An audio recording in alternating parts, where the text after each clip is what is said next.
away.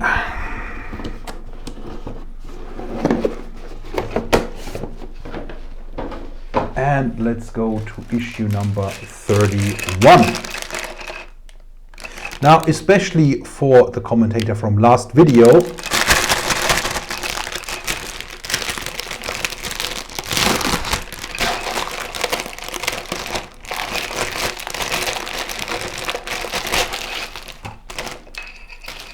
and here we go with 5 Vigilors. The usual read, this time about the Seraphon, the lizard man for all the old school Warhammer players. We have more information about the Vigilors, of course, your how to build, the how to paint,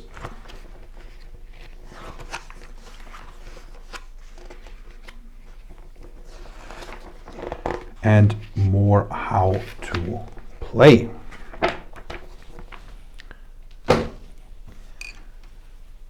Two frames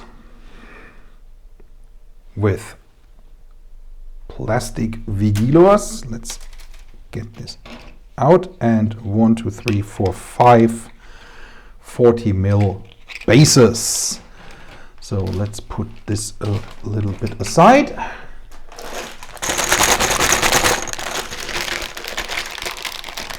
I'm sorry, but I can't help. When someone makes such an unnecessary comment, I am happy to give them a reason not to return.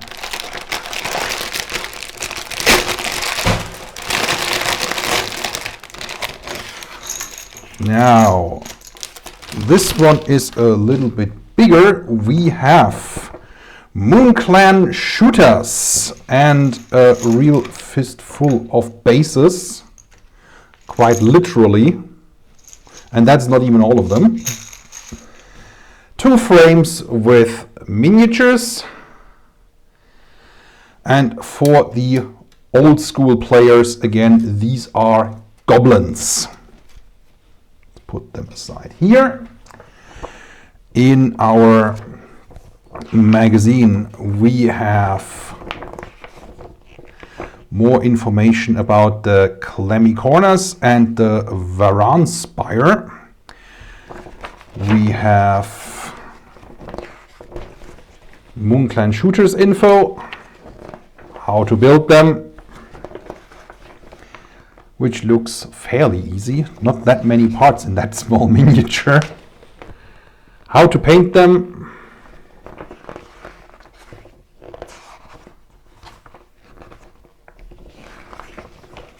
That is what they will look like, and more of the rules. And in the tutorial, we get more gaming going. So let's put that away. Let's get this one out. And this one is the issue 33, the Night Judicator.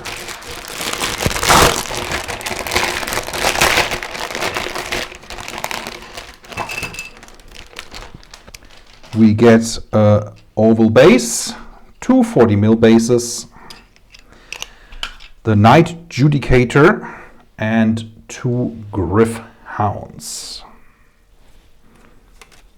And let's flip this over. In our magazine, oh, we have another insert, the Domain of the Dark Gods, information about the Chaos armies, the Domain of Khorne, Zench, Nurgle, and Slaanesh. In our magazine, we have information about the Blades of Khorne, Carrion Empire, and the Domain of the Dark Gods, the foldout I just showed you. We have a bit of information about the Night Judicator, how to build, and our how to paint. this of course includes the Gryph-hounds. More rules at the back. And more gaming.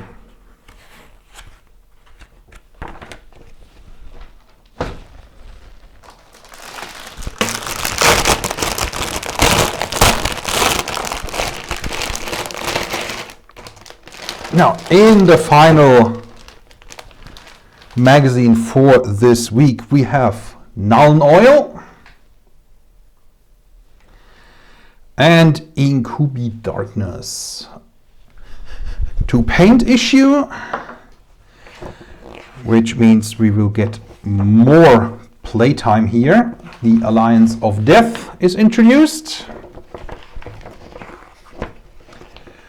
How to name your Gloomspite Gits. How to paint Incubi Darkness. How to use Nuln Oil. And a gallery of some of the miniatures that we have so far. Same for our Oruks.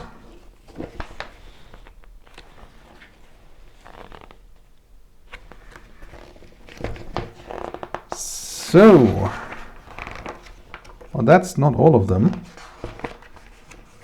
There is quite a bit more. Again, more rules and more gaming. Now, a moment of truth. What we get in issue 36 and 37, it's an Arch Revenant for the Sylvaneth and a Fungoid Cave Shaman for the Oruks.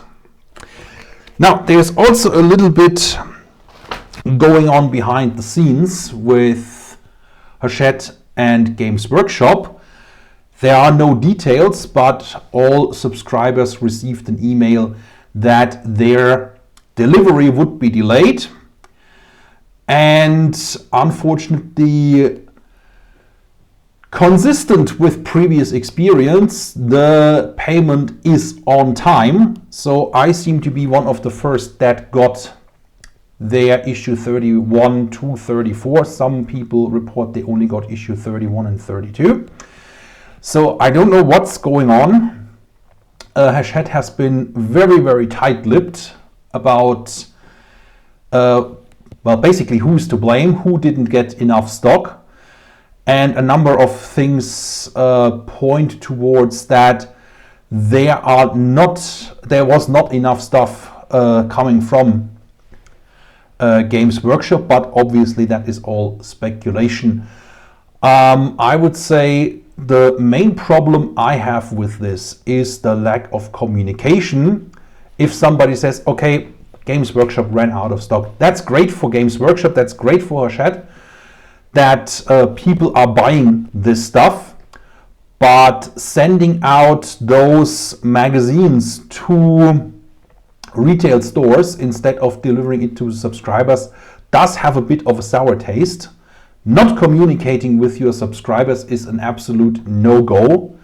And in my case, there was apparently an attempt to get the money via my PayPal account, which I had removed from my subscription because of exactly that reason. I am not okay with paying for stuff that I am not receiving, or in another case, in a previous case actually, I received a previous delivery combined with the next one. So that is really not how I intend to spend my money, how people normally intend to spend their money. And a number of people in the Warhammer Stormbringer group think it is entitlement when you are not okay with paying for stuff that you don't even know when you are receiving it. This is not a pre-order, this is a subscription. I'm paying for something that Hachette should have, and I can criticize all day long how Hachette conducts their business. I wouldn't have sent things out to retail stores in this kind of situation. I would have delivered it to the subscribers and said, okay, retail stores, sorry, tough luck. So this is a kind of thing that makes me, or made me, really rethink, do I want to continue with the subscription, particularly because the Oruks that I want are not coming for several more episodes, or issues. That's all for now, and we will see what's going on. And if I receive any kind of clarification for my email from 9th of October, and today is 19th, the stuff arrived yesterday. So I'm really not positive that there will be an answer. And Hachette may be tight-lipped for a very good reason, but at least, Hachette, please tell us so. With all the negativity, I also want to give a shout out to Spencer from the Hachette customer service, who sorted all the problems out I had immediately and said, okay, it is sent out. Basically, if it comes, if you don't want to keep it, send it back. I'm not sending stuff back on my own money. So if you want stuff back that I said I don't want, then you come and collect it. And obviously I want the stuff. This is why I have a subscription. This is why I didn't say, well, I want to cancel my subscription. And it's up to me to cancel the subscription or not. That is all for now. Thank you so much for listening, especially to my rant, and I will see you all with the next video.